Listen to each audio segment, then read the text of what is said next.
Zanatsoratra akambana amin'ireny soratra be ahoana ny vaky ny rakizy. Papakoto Ramse mpaminany lehibe. Papakoto mitsangana ihany ianao. Be ampiana A. Pa. Manaraka be ampiana I. Pi. Manaraka be ampiana O. Bu. Ataovy miaraka ary rakizy ary arao tsy manininina rehetra ireo mitsangana ihany ambony W. A E I O. Ho anisany soany ariana. I E A O. Mianara fa aza variana.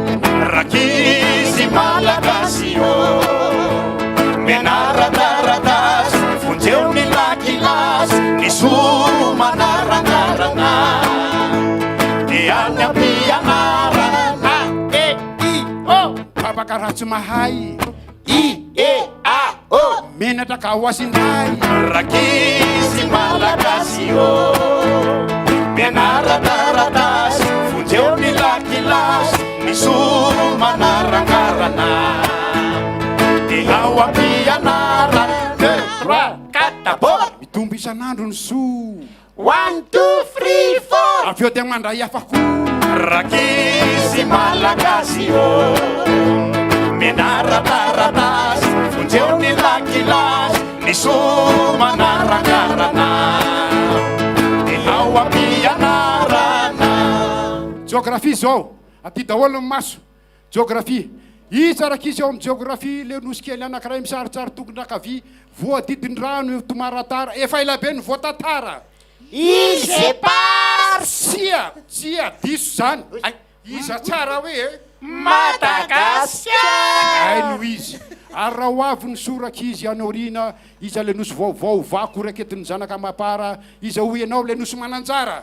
Madagasikara. Ary raha ho tomby izy atorina ivery nanapasana mangina indray aiza no hody reo zanaka mapara raha tahinika tonga ilay anjara. Madagasikara. Ataovy miaraka daholo ary hoeniny tsy manininina rehetra ary ianareo reo ilaina fianarana ankehitriny.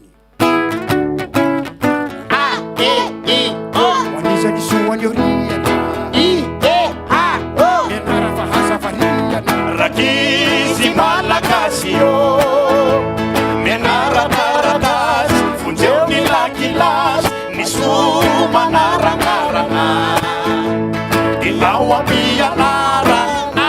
E I O. Babakaratsy mahay. I E A O. Menatra ka ho asinday.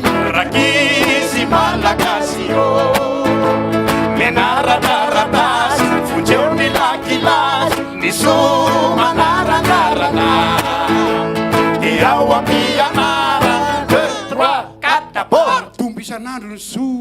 1 2 3 4. Avy eo dia mandray afako.